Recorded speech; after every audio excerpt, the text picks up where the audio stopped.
J'ai vraiment pas l'impression que c'est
déjà dessus l'horizon.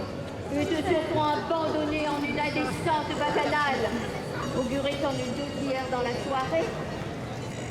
Quand te lasseras-tu de ces frivolités pour t'appliquer enfin au devoir de ton rang? À 50 ans passés, n'es-tu une fois navrant de devoir épuiser tes journées en à pourchasser les braconniers, tel un garde forestier, ou hanter les tavernes en l'indigne compagnie de villes courtisanes. Bientôt, te reviendront le trône et ses obligations, à commencer par celle d'assurer ton lignage par un honorable mariage. Mais vous ne m'avez jusque-là présenté qu'un défilé de laiderons, bossus, boiteux, hauts dents gâtés, bouffis, louches, couperosés. Ah, certes, Ulysse, en son Odyssée, n'en comptera point telle variété de monstrueuses créatures. Celles jouant celles appartiennent aux meilleures familles. Chacune est une bavure sur son noble blason. Il te faudra pourtant élire l'une d'elles, dont l'hyménée nourra entre nos deux maisons, fort profitable alliance. Sauf votre respect. Je n'entends point contraindre mon cœur à une union qui lui répugne. Faisant fi des usages et principes éculés, l'amour seul guidera mon choix. Juvénile tocade, moderne fantaisie, crois-tu que j'émettais la moindre objection quand on me fiançait à ton auguste père? Qui avait déjà l'âge du vôtre et patientait devant l'autel en la bruyante compagnie de ces moules bâtards et lascives concubines, puis vous abandonna au lendemain des noces, en quête de pillage, de massacres féroces.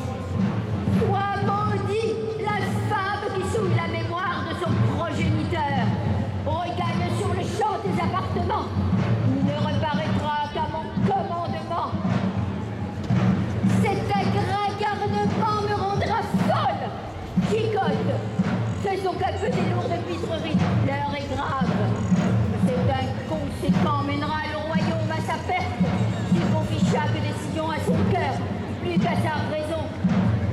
Je comprends, Majesté, votre désappointement, mais votre fils n'a pas tout à fait tort. Les princesses des alentours, fruits de tant d'unions consanguines, présentent une galerie d'un probable profil qui rebuterait même les plus désargentés. Tu l'as entendu comme moi. Il s'attend à être amoureux de sa future épouse. Amoureux. La notoire habileté a suscité l'amour. Peut-être pourriez-vous... Des ribaudes, outrancière impudente, telle obscène suggestion devrait te... sous l'ombrage de chaînes séculaires... Par ces sorcières vénéneuses, ces succubes démoniaques, que je condamne d'ordinaire sans remords au bûcher. Devrais-je m'en remettre à ces servantes du diable? Point de balai volant, de messe noire ou de poison. Les femmes dont je parle sont seulement maîtresses en l'art d'accommoder les simples en efficaces infusions. En certes, l'une d'elles saura éprendre Clodomir de la donzelle que lui désignerait. Qu'il en soit alors ainsi, dans le plus grand secret. Rends-toi devers ces ensorceleuses et obtiens d'elles cette liqueur dont j'entends faire usage ce soir au grand bal.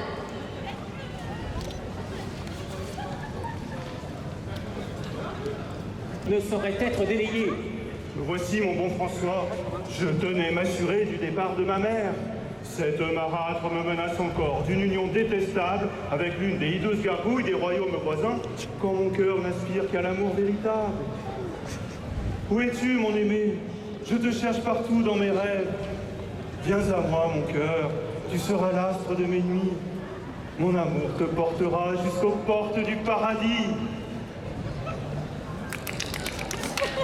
Admirable poème aux sublimes accents qui séduiraient Vénus elle-même.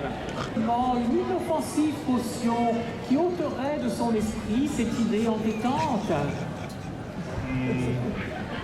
Porte une aubaine qui me délivrerait de ces éternelles instances. Dans mes bras, cher François, telle ingénieuse idée illumine ce jour et chasse les nuages qui ombraient mon âme.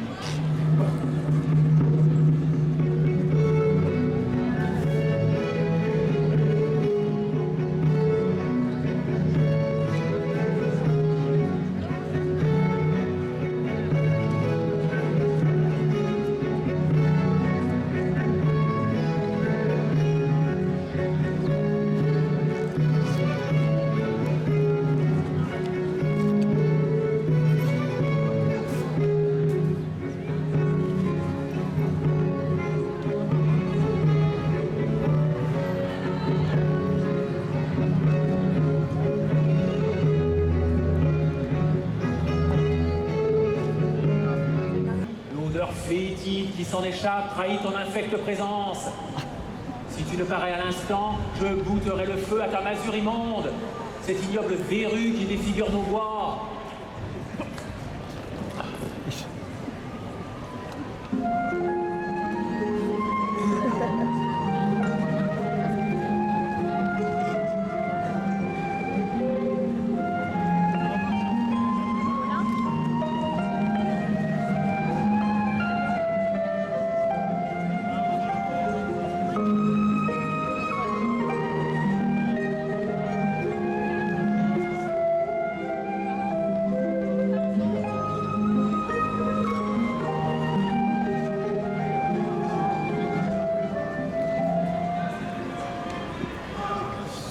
Apparition, divine enchantement.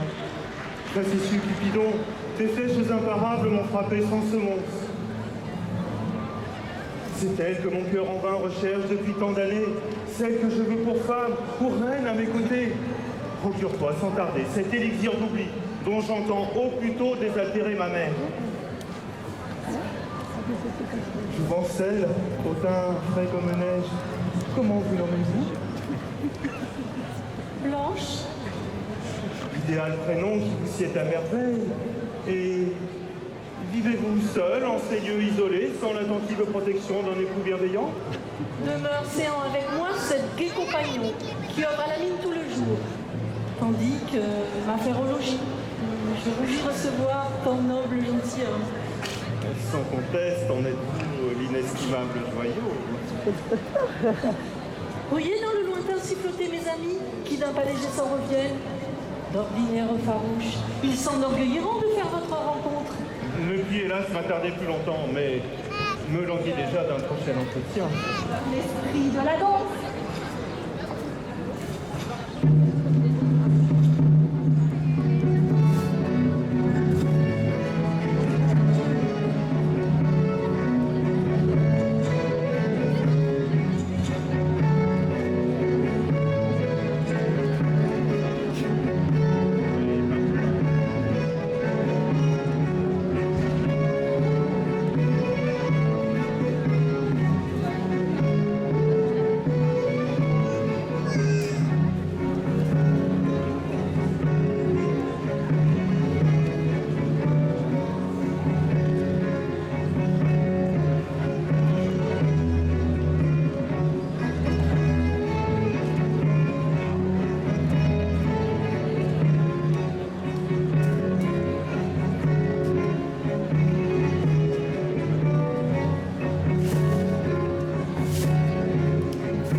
Messire, que nous vaut l'honneur de votre venue.